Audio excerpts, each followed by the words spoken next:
یہ ہے پاکستانی گمنام، وہ لوگ جنہوں نے سب کچھ دے کر کچھ نہیں مانگا، صرف ایک خاموش ورثہ چھوڑ گئے۔ آئیے ان کی کہانی سنیں، ان کے نقوش خاموشی کو لفظوں میں ڈھالیں، تاکہ کل کا مورخ یہ نہ کہے کہ ہم نے اپنے گمنام ہیروز کو بھلا دیا۔ پیش ہے گمنام کی سنسنی خیز داستان۔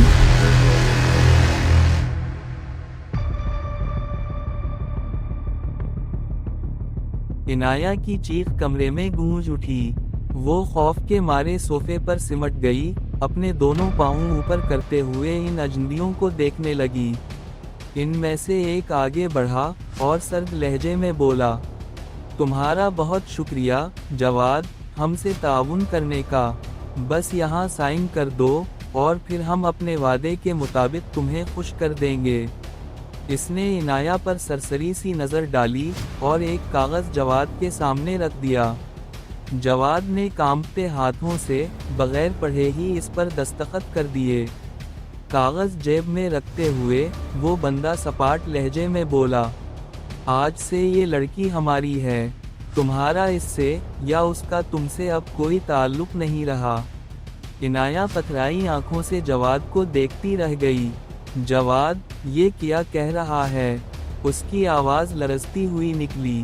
تو جواد نے نظریں جھکا لیں۔ عنایہ، یہ تمہیں لے جانے آئے ہیں۔ آئی ایم سوری، لیکن اگر میں ایسا نہ کرتا تو میری جان چلی جاتی۔ یہ وہی لوگ ہیں جنہوں نے مجھے زبردستی تمہیں یہاں بلوانے پر مجبور کیا تھا۔ میں مجبور تھا۔ عنایہ کے بدن میں کپکپی دوڑ گئی۔ دل کو لگا جیسے کوئی برفانی چاقو چبھ گیا ہو۔ وہ پہلے ہی ان حالات سے پاکستان میں گزر چکی تھی اور اس وقت الفا 1 نے اسے بچایا تھا، مگر اب پردیس میں وہ بالکل تنہا اور بے بس تھی۔ کڑیاں جڑنے لگیں اور اسے معاملے کی سنگینی کا اندازہ ہونے لگا۔ جب پاکستان میں ان کا کام نہ بن سکا تو انہوں نے مجھے جواد کے ذریعے انگلینڈ بلا کر قابو کر لیا۔ اس کی سوچیں زہر بن کر دل میں اترتی گئیں۔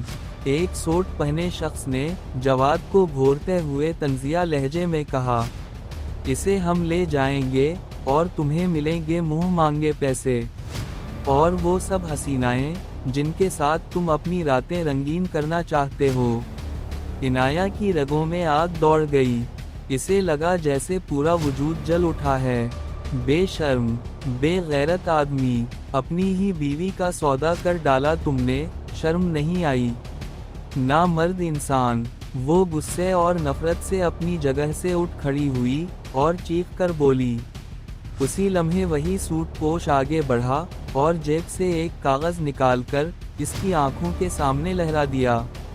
یہ ابھی تمہیں طلاق دے چکا ہے، اس ڈائیورس پیپر پر اس نے ابھی سائن کیے ہیں۔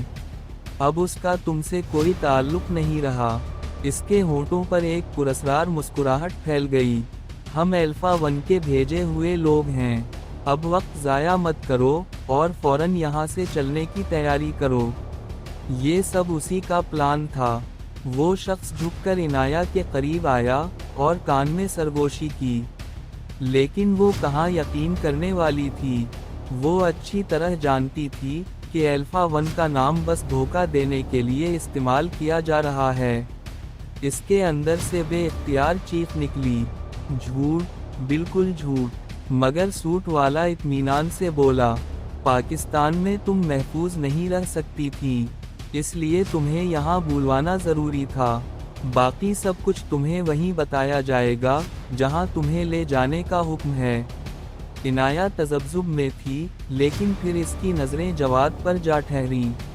جواد، جس نے اپنی بیوی کو پیسوں اور رنگین شاموں کے بدلے بیچ ڈالا تھا۔ اس کے دل میں ایک اور بار آگ بھڑک اٹھی۔ یہ میرے گھر والوں کو سب بتا دے گا کہ میں کہاں گئی ہوں۔ وہ بے بسی سے بولی۔ سوٹ والے کا لہجہ سخت ہو گیا، ابھی یہاں سے نکلنا ضروری ہے، باقی تفصیل بعد میں مل جائے گی۔ عنایہ نے ایک لمحے کے لیے آنکھیں بند کیں اور پھر جیسے ساری مزاحمت ترک کر دی۔ اس کے قدم بھاری اور مردہ ہو چکے تھے، مگر وہ چل پڑی۔ پیچھے رہ گیا جواد، جسے جاتے جاتے وہ لوگ تنبیہ کر گئے۔ سچویشن کو ہینڈل کرنا تمہیں آنا چاہیے، ورنہ یاد رکھو ہماری نظر ہر وقت تم پر ہے۔ دروازے سے باہر نکلتے نکلتے عنایہ نے ایک آخری منظر دیکھا، ایک اور حسین و جمیل عورت عمارت کے اندر داخل ہو رہی تھی۔ وہی انعام جو جواد کو اس غداری کے بدلے ملا تھا۔ عنایہ نے دل ہی دل میں لعنت بھیجی اور اس منحوس جگہ سے نکلتی چلی گئی۔ ہاں جناب، سناؤ، کوئی مشکل تو پیش نہیں آئی؟ تیمور کے لبوں پر ہلکی سی مسکراہٹ تھی۔ اوہ نہیں یار، مشکل کیسی؟ یہاں تو مجھے بس 2 دن ٹھہرنا ہے۔ اپنے مطلوبہ بندے سے ملاقات کے بعد سیدھا ناروے نکل جانا ہے۔ وقت کم ہے اور میں صرف اپنے سورس کا انتظار کر رہا ہوں۔ جیسے ہی رابطہ ہوا، وہ مزے سے بولا، تیرا بھائی فلائٹ پکڑتے ہی سیدھا ناروے جا رہا ہے۔ اسی دوران دروازے پر دستک ہوئی۔ اس نے لیپ ٹاپ بند کیا اور بالکل بے فکری سے دروازہ کھول دیا۔ سامنے آن لائن ڈیلیوری والا ہاتھوں میں شاپر اٹھائے ہیلو بول رہا تھا۔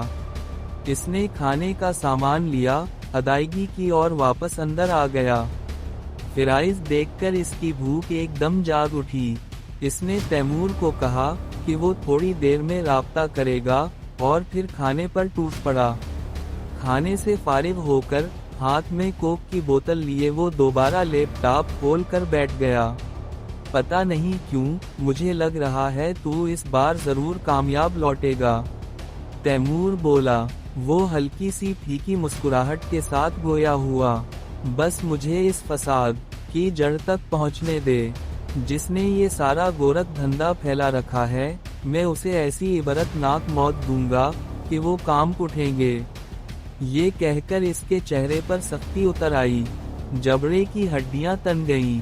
اس کے اندر کے شدید غصے کی جھلک واضح تھی۔ آنکھ اور کان کھلے رکھنا، جلد بازی میں کوئی فیصلہ نہ کرنا اور اپنا خیال رکھنا، تیمور نے سمجھاتے ہوئے کہا۔ اس نے اوکے کہتے ہوئے کال کاٹ دی۔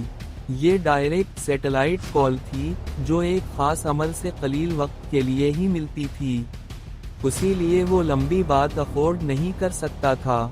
وہ زیر لب بڑبڑایا، بس ایک بار مجھے وہاں پہنچنے دے بھائی، پھر دیکھنا ان کے کہاں کہاں سے دھواں نکلے گا کہ انہیں خود بھی سمجھ نہیں آئے گی۔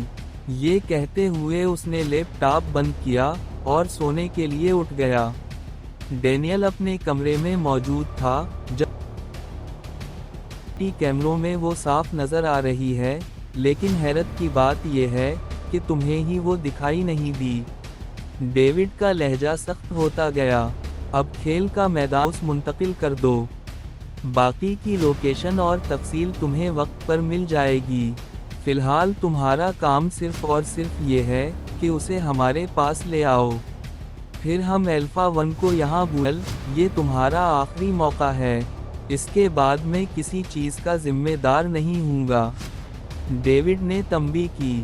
ڈینیل نے سینے پر ہاتھ رکھا اور بولا، آپ بے فکر رہیں چیف، میں خود انگلینڈ جا رہا ہوں، اب یہ کام میرا ذاتی مشن بن چکا ہے۔ یہ کہہ کر وہ پلٹا تو ڈیوڈ نے میز پر رکھا گلاس اٹھا لیا۔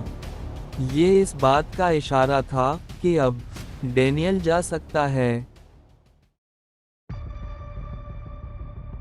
یہ کہانی آپ کو کیسے لگی؟ اچھی لگی تو ویڈیو کو لائک اور چینل کو سبسکرائب کریں اور بیل آئیکن بھی دبا دیں تاکہ نئی ویڈیوز آپ تک فوراً پہنچیں۔ ملتے ہیں اگلی ویڈیو میں، تب تک کے لیے ہمیں دیں اجازت، اللہ حافظ۔